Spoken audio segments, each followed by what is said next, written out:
इंसानी मोहल्ले में आई सब्जी वाली चुड़ैलें। ये लो तृप्ति, मैं बाजार से हरी भरी सब्जी, टिंडे, लौकी, शिमला मिर्च, ब्रोकली, बीन्स लेकर आया हूँ। तुम एक काम करो, गरम गरम फुलके और मिक्स वेज बना लो। ठीक है जी, रुके मैं अभी बनाकर लाती हूँ, आप बैठिए। तृप्ति रसोई में आकर सब्जी के थैले को खोलती है। हैं, ये क्या है? ये तो कह रहे थे कि बाजार से हरी भरी सब्जी लेकर आए, पर इसमें तो पत्थर के सिवा कुछ नहीं है। सुनिए सुनिए जी, जरा यहाँ आइए। शेखर थैले में से सब्जियों की जगह पत्थर देखकर, अरे ये कैसे हो सकता है? मैंने खुद ठेले पर से हरी भरी ताजी सब्जियां खरीदी थी। ये सब क्या हो रहा था शेखर के साथ? आखिर सब्जियों की जगह पत्थर थैले में आए कैसे? क्या किसी ने शेखर के साथ भद्दा मजाक किया था या कोई और बात थी? आइए इन सभी उलझी गुत्थियों को सुलझाने के लिए कहानी में थोड़ा पीछे चलते हैं। आहा टमाटर बड़े मजेदार, आहा टमाटर बड़े मजेदार, ताजा ताजा हरी भरी सब्जियां खरीदिए, हमारे जैसी हरी भरी सब्जियां आपको कहीं और नहीं मिलेंगी। ठेले पर चमचमाती सब्जियां देख लोग अपने घरों से ठेले के पास आते हैं और तीनों चुड़ैल इंसानी रूप में। सब्जी देखते ही रहेंगे या खरीदेंगे भी?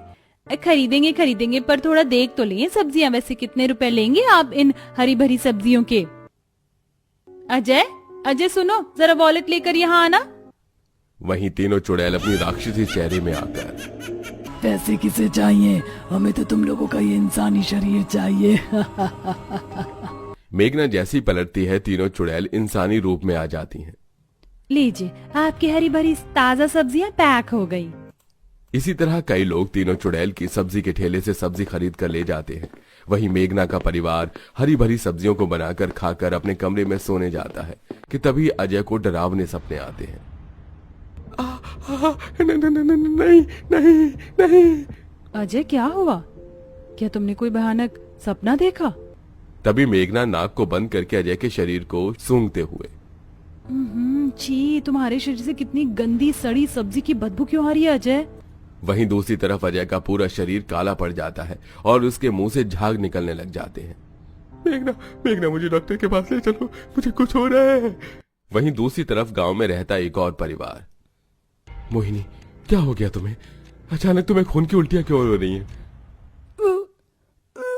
पता नहीं, मैंने तो बाहर का भी कुछ नहीं खाया, बस मोहल्ले से खरीदी हरी सब्जियों को घर में बनाकर खाया था, जिसे खाने के बाद मुझे उल्टियां हो रही हैं। अब इसी तरह गांव के कई परिवार अस्पताल पहुंचते हैं। मेघना जी, जिस तरीके से आपके पति का पूरा शरीर काला पड़ा हुआ है, उनके मुंह से झाग निकल रहा है, ऐसा लगता है जैसे उन्होंने कुछ जहरीली चीज खाई हो। लेकिन हैरानी की बात यह है कि सभी टेस्ट नॉर्मल आ रहे हैं और पेशेंट मरने की कगार पर है। क्या? डॉक्टर, मेरी पत्नी मोहिनी, वो कैसी है? मैं कुछ नहीं कह सकता।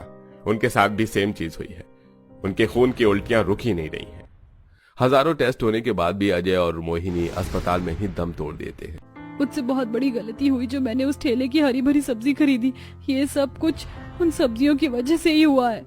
धीरे धीरे गांव वालों को एहसास होता है कि शाम के पहर गांव में बिकने वाली उन तीनों लड़कियों की हरी सब्जियां जहरीली हैं। तभी एक दिन गांव में एक नया परिवार रहने आता है। आइए और हमारे मशहूर ठेले से हरी भरी सब्जियां खरीद कर ले जाइए। तीनों चुड़ैल की ठेल पर रखी हरी सभी सब्जियां चमचमा रही होती हैं, जिसे देख शेखर से रहा नहीं जाता और वो उन तीनों चुड़ैलों से सब्जियां खरीद लेता है। सर्वनाश, इसका भी होगा अब सर्वनाश। शेखर सब्जियों को लेकर अपने घर आता है। ये लो तृप्ति, मैं बाजार से हरी भरी सब्जी, टिंडे, लौकी, शिमला मिर्च, ब्रोकली, बीन्स लेकर आया हूँ। एक काम करो, गर्मा गर्म फुलके और मिक्स वेज बना लो। ठीक है जी, रुके मैं अभी बनाकर लाती हूँ, आप बैठिए। तृप्ति रसोई में आकर सब्जी के थैले को खोलती है। हैं, ये क्या है? ये तो कह रहे थे कि बाजार से हरी भरी सब्जी लेकर आए, पर इसमें तो पत्थर के सिवा कुछ नहीं है। सुनिए जी, जरा यहाँ आइए। शेखर थैले में सब्जियों की जगह पत्थर देखता है। अरे ये कैसे हो सकता है?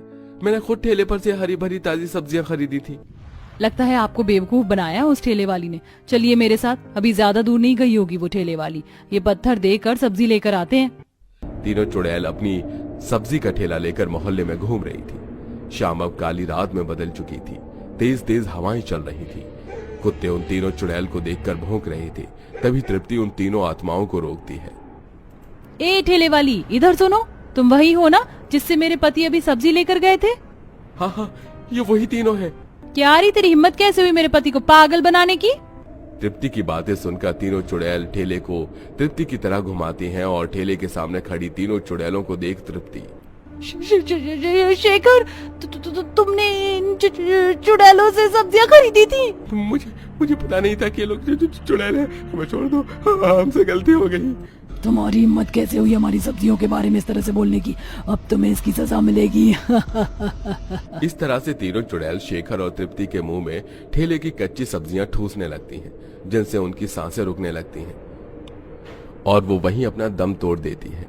ऐसे ही कुछ दिन गुजरते हैं और एक दिन गांव में हिमांशु नाम का आदमी अपनी पत्नी सुमित्रा के साथ गांव में रहने आता है। सुमित्रा, मैंने क्या सुना है इस गांव में हरी सब्जियों की बड़ी अकाली है, इसलिए मैं सोच रहा हूँ कि मैं खुद अपनी हरी भरी ताजा सब्जियों का ठेला इस गांव में लगाऊं। हाँ, ये तो बहुत अच्छा रहेगा। अगले दिन हिमांशु अपने ठेले पर सब्जियों को रख रहा होता है, जिसे देख गांव की अरुणवेदी कहती है, ऐसा मत करिए भैया, इस गांव में अपनी सब्जी का ठेला मत लगाइए। यहाँ कोई अन्य सब्जी का व्यापार करता है तो वो मारा जाता है। कुछ भी कहती हो, ऐसे कैसे कोई मार देगा भला? अरुणवेदी पूरी कोशिश करती है कि हिमांशु उसकी बात को समझ जाए, लेकिन हिमांशु अपनी जिद पर अड़ा रहता है। धीरे धीरे शाम होना शुरू होती है। आसमान में काले बादल छाने लगते हैं और चुड़ैल अपना सब्जी का ठेला लेकर मोहल्ले में पहुंच जाती है। तभी चुड़ैलों की नजर हिमांशु के सब्जी के ठेले पर जाती है और तीनों ही चुड़ैल आकर हिमांशु के सब्जी के ठेले पर बैठ जाती हैं।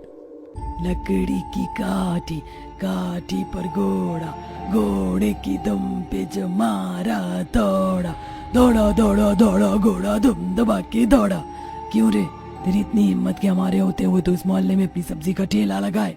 चुड़ैल, गलती हो गई, मुझे जाने दो। ये ठेला आप रखो, मुझे कोई सब्जी नहीं बेचनी। सब्जी तो तू वैसे भी नहीं बेचेगा, पर अफसोस की तो अब दोबारा इस गांव में दिखेगा भी नहीं। तू और तेरा ही सब्जी का ठेला हम अभी यहीं सर्वनाश कर देंगे। चुड़ैल मिलकर हिमांशु के ठेले को आग में जला देती हैं और उसके शरीर को कुरेद कुरेद कर खा जाती हैं। सुबह गांव के लोग हमेशा की तरह मृतक शरीर देखकर हैरान होते हुए खुद से कहते हैं, अगर उस दिन ये मेरी बात मान लेते तो आज इनके साथ ये सब नहीं होता। पर अब हम गांव वालों को इस अनहोनी को रोकना होगा, नहीं तो ऐसे ही हम शैतानी ताकतों और जहरीली सब्जियां खाकर मरते रहेंगे। हाँ, हम तुम्हारे साथ हैं। गांव के कुछ लोग छुपते छुपाते गांव में तांत्रिक को बुलाते हैं। शाम के 7 बजने वाले हैं। आपके कहने के अनुसार इसी समय वो चुड़ैल अपनी सब्जियां लेकर मोहल्ले में आती है, इसलिए मैं इसी समय अपनी पूजा प्रारंभ कर रहा हूँ। यहाँ पूजा प्रारंभ होती है। दूसरी तरफ चुड़ैल अपनी सब्जियों का ठेला लेकर मोहल्ले में प्रवेश करती हैं।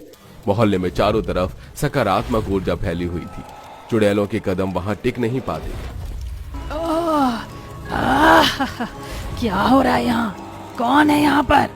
कोई और नहीं, दिव्य शक्तियों से भरपूर ज्योतिषी जो यहाँ तेरा सर्वनाश करने आया है। सच बता, क्यों अपनी शैतानी ताकत से भरी जहरीली सब्जियों को खिलाकर गांव में रह रहे इंसानों को जीते जी मारना चाहती हो? बताती हूँ, पहले इस दिव्य शक्ति की रोशनी को मेरे शरीर पर से हटाओ। तांत्रिक अपनी दिव्य शक्ति उनके शरीर से हटाता है। आपको हमारा सच जानना है तो सुने। कुछ समय पहले की बात है, हम तीनों अनाथ बहन इस गांव में सब्जियों को बेचकर अपना पेट पालती थी। लेकिन एक दिन इस गांव के सेठ की गंदी नजर हम तीनों बहन के शरीर के ऊपर पड़ गई और एक दिन वो हमारी सब्जी के ठेले के पास आकर हमारे शरीर को गंदे तरीके से छूने लगा और जब हमने उसे धक्का मारकर जमीन पर गिरा दिया तो उसने हमारे ऊपर चोरी का इल्जाम लगाया। गांव वाले हमारे शरीर पर पत्थर फेंकने लगे और वहीं गांव के सेठ ने हमारे सब्जी के ठेले में आग लगा दिया और हमसे ये देखा ना गया, जिसके बाद उसी आग में कूद के हम तीनों बहन ने अपनी जान दे दी। अब हम उस सेठ को जब तक अपने साथ नहीं लेकर चले जाते तब तक हमारी आत्मा को मुक्ति नहीं मिलेगी। तुम्हारे साथ गलत हुआ, हम तुम्हारे साथ हैं। ले जाओ तुम उस नीच पापी इंसान को अपने साथ और ऐसी मौत दो कि दोबारा कोई इंसान ये करने की सोचे भी तो उसकी रूह कांप जाए। मैं भी तुम्हारे साथ हूँ, तुम्हें न्याय मिलना चाहिए। अब गांव के सभी लोग जबरदस्ती सेठ को पकड़कर लेकर आते हैं। छोड़ दो मुझे छोड़ दो, मुझसे गलती हो गई। सेठ गिड़गिड़ाता रहता है, लेकिन तीनों ही चुड़ैल अपनी शैतानी ताकत से उसके शरीर पर हमला करती हैं और तरह तरह की शक्तियां उसके शरीर पर फेंकती हैं। सेठ का शरीर जब अधमरा हो जाता है तब तीनों ही चुड़ैल उसे अपनी दुनिया में लेकर चली जाती हैं। इस दिन के बाद से गांव के लोग चैन की सांस लेते हैं और अन्य लोग अपनी सब्जी का ठेला लगाना भी शुरू कर देते हैं।